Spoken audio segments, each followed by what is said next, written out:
और आप देख रहे हैं आरएन न्यूज। दोस्तों मेरे पीछे देख रहे हैं एक बैनर लगा होगा, किसान संघर्ष समिति। ये जो जगह है दोस्तों, ये सासा मूसा का जगह है और यहाँ पे चीनी मिल है। और इस चीनी मिल को नीलाम करने की प्रक्रिया में सरकार के तरफ से या फिर चीनी मालिक के तरफ से इसका नीलामी की प्रक्रिया चालू कर दी गई है। और इसके संबंध में तमाम जो किसान है, यहाँ स्थानीय किसान, ये धरना बैठ करके यहाँ धरना कर रहे हैं। आइए जानेंगे इसके संबंध में कि आखिर में चीनी मिल नीलाम क्यों हो रही है, आखिर में इन किसानों को मजबूरी में इस धरना स्थल पे क्यों बैठना पड़ा। तो दोस्तों सबसे बड़ी बात यह है कि सरकार तो चुन ली गई, बिहार में सरकार भी बन गया और सरकार बनने के बाद सरकार ने 9 पुरानी चीनी मिलें और 25 नई चीनी मिलों को चालू करने का घोषणा किया हुआ है। आइए जानते हैं किसान भाइयों का हमारा क्या मांग है और यहाँ पे क्यों बैठे हुए हैं। कितने दिनों से ये मिल बंद है? ये 2021 से मिल बंद है। 2021 से चीनी मिल बंद है। आखिर में बंद होने का कारण क्या था, कुछ आइडिया? बंद होने का कारण क्या है? इसके साथ सौतेला व्यवहार हो रहा है मिल के साथ। यहाँ पे किसान का 46 करोड़ बकाया है। जो बैंक यहाँ पे कोऑपरेटिव बैंक को 40 करोड़ लोन दी थी, बैंक ने नीलामी के प्रक्रिया में जाकर मिल को तबाह करके बंद कराने का काम किया है।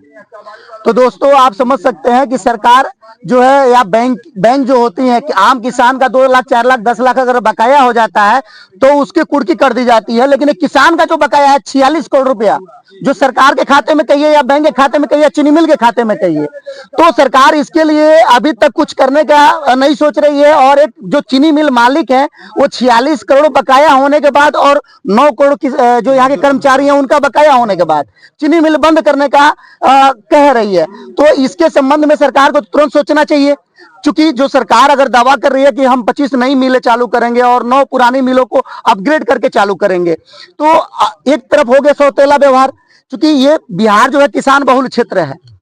बाकी इस पे क्या कहेंगे आप? देखिए, सरकार हम लोग के साथ सौतेला व्यवहार नहीं कर रही है। इस पे हम लोग जागरूक नहीं थे, और जागरूक होते तो बिहार सरकार 25 नई मिल 9 पुरानी मिल जो रिपेयरिंग करके चालू करने वाली थी उसमें हो जाता। लेकिन अब लोग हम जग चुके हैं। माननीय मुख्यमंत्री के पास जैसे हम लोग का आवाज जाएगा, जो 9 पुरानी मिल चालू करने वाली उसमें सम्मिलित करके अवश्य इसको स्वीकृति मिलेगा। अभी आप लोगों के पास माननीय विधायक जी अमरेंद्र पांडे जी आए हुए थे, उनके तरफ से क्या सांत्वना मिली आप लोगों को? माननीय मुख्यमंत्री जी ने हमको बोला कि आप आइए तौहीद जी, बुधवार को हम मुख्यमंत्री से बात करेंगे और चलकर वहां से जो ठोस आश्वासन मिलेगा उसके बाद ही धरना, उसको हम ऐसे नहीं तोड़ सकते हैं। चूंकि अमरेंद्र पांडे जी आए और काफी यहाँ पे टीम के साथ आए हुए थे और अभी तक उनका ये विधानसभा क्षेत्र है और उनके ही विधानसभा में अगर इस तरह की प्रक्रिया हो, तो जहां तक मुझे आइडिया है कि वो 1 महीने हॉस्पिटल में रहने के बाद लगातार फिर आने के बाद से यहाँ दौरा कर रहे हैं, तो कितना आप लोग संतुष्ट हैं अपने नेता से? देखिए, हम लोग को तो पूरा भरोसा है अपने नेता पे। वो दिल्ली में थे वेदांता में भतीजा को लेकर के, माँ का जैसे घोषणा हुई कि मुकुट चोरी हो गई, मुकुट वहाँ लगाने का काम किए। उसके बाद हम लोग के पास कॉल किए कि मुकुट लगाने के बाद तुरंत आपके पास आएंगे। तो किसान के प्रति वो जो बहुत जागरूक है, क्योंकि किसान के ही पुत्र हैं। इसी विधानसभा में उनका भी घर बलवंत सागर पड़ता है, उनका भी गन्ना उन्ना लगता है कि हम लोग दुख दर्द समझते हैं। जब वीरेंद्र पांडे लग गए हैं तो मिल हम लोग को हर हालत में चालू होगा। आशा नहीं, पूरा भरोसा है हम लोग पूरा, यानी आप लोगों को भरोसा है कि मिल चालू होगा। तो अभी ये धरना प्रदर्शन कितने दिनों तक चलेगा? देखिए, अनिश्चितकालीन धरना प्रदर्शन चलेगा हम लोग का। जब तक ठोस न्यूज बिहार सरकार नहीं देगी तब तक हम लोग धरना चलते ही रहेगा। हम लोग बीच में बंद करने वाला नहीं है। अभी चीनी मिल मालिक की तरफ से, चीनी मिल के जो मालिक हैं उनके तरफ से या सरकार की तरफ से कोई सांत्वना या किसी अधिकारी की तरफ से कोई सांत्वना नहीं मिला हम लोग का। कोई अधिकारी या सरकार की तरफ से कोई सांत्वना नहीं मिला। तो दोस्तों देख सकते हैं, एक किसान जो होता है वो किसी भी देश का रीढ़ का हड्डी होता है और अगर किसान के ही साथ अगर सौतेला व्यवहार हो तो आखिर में वो किसान कैसे चलेगा, कैसे जीवित रहेगा, वो अपने परिवार का कैसे भरण पोषण और पालन करेगा। क्योंकि ये किसान का जो गन्ने की खेती होती है, किसान 9 महीने 10 महीने का खेती करता है और उस गन्ने की खेती के पैसे से वो अपने परिवार का जीविका चलाता है। अगर ये चीनी मालिक अगर ऐसा करते हैं या सरकार अगर इस पर तुरंत एक्शन नहीं लेती है तो ये मतलब ये किसानों के साथ या इस क्षेत्र के लोगों के साथ सौतेला व्यवहार के रूप में ही जाना जाएगा। क्या कहेंगे? देखिए, सौतेला व्यवहार तो हो ही रहा है, लेकिन होने नहीं देंगे, क्योंकि किसान अब जग चुके हैं, करो मरो स्थिति में है, किसी हद तक जाने के लिए तैयार है। मिल अगर नहीं चालू हुई तो हम लोग अपना रूप बदलेंगे। किसान हम लोग इतना उतर गए हैं, हम लोग की रोड जाम करेंगे। उसके बाद कलेक्ट्रेट घेराव करेगा, उससे नहीं हो तो मुख्यमंत्री घेराव, उससे नहीं तो हम लोग आत्मदाह करेंगे, लेकिन हम लोग मिल को कटने नहीं देंगे। हम लोग को आत्मदाह करेंगे, लेकिन मिल को कटने नहीं देंगे। मिल को चालू करा के रखेंगे, ना रुकेगा ना हम झुकेंगे, लेकिन मिल को चालू करा के छोड़ेंगे। अच्छा, आखिर में किसान ही मजबूर क्यों होता है, इसके संबंध में आप क्या कहेंगे? किसान इसलिए मजबूर होता है कि मान ली सरकार ध्यान नहीं देती है किसानों पर।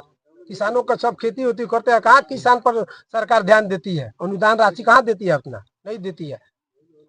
अभी जो आप लोगों का बकाया था, क्या बीच में कुछ पेमेंट हुआ है कि नहीं हुआ कोई है? पेमेंट नहीं हुआ, सब वर्कर का 9 करोड़ और किसान का 46 करोड़ रुपया सब बकाया है। यानी कि हम ये अगर कहें कि 2021 के बाद से अगर चीनी मिल बंद हुआ, उसके बाद से कोई पेमेंट नहीं हुआ। पेमेंट है। उसके बाद देखिए ना, हम लोग चीनी जो इसमें था ना, इसमें 9 करोड़ का चीनी था। हम लोग आकर रोके थे, हम गुड्डी जी सुनील जी आकर रोके थे, बहुत तमाम लोग थे। लेकिन एसडीएम साहब के द्वारा और थाना प्रभारी एसडीपीओ के द्वारा जबरदस्ती ठीक है चीनी को लेकर गया, सब लोग चला गया। लेकिन हम लोग बहुत रोके तो वो लोग बोले कि नहीं, ये चीनी जो है ना कच्चा सौदा है, पिघल जाएगा तो सरकार को भी घाटा होगा, अति होगा। लेकिन हम लोग को एसडीओ साहब आश्वासन दिए थे कि चीनी जो बिक्री होगा वो किसान का और वर्कर को खाता में पैसा जाएगा, कोर्ट के माध्यम से जाएगा। लेकिन इस पर कुछ नहीं हुआ, हम लोग सरकार कुछ नहीं की। तो दोस्तों, यहाँ ये भी समझने वाली बात है कि एसडीएम महोदय आते हैं और पुलिस बल के साथ आते हैं, और इस शुगर मिल में जो भी चीनी था उस चीनी को अपनी सुरक्षा में ले जाकर के और सरकार को कहें यहाँ चीनी मिल के द्वारा जो बेचा गया, लेकिन इन किसानों की एक नहीं सुनी गई। आखिर में सरकार ऐसा क्यों करती है? एक किसान के साथ बार बार सौतेला व्यवहार या किसान को ठगने का काम क्यों किया जाता है? अगर ऐसा ही है तो सरकार को इन किसानों के साथ कुछ अच्छे प्लान के साथ इनकी पेमेंट हो, चाहे जो भी प्लान हो, करने के बाद वो चीनी को बेची होती तो शायद ये किसान आज धरने के लिए मजबूर नहीं होते।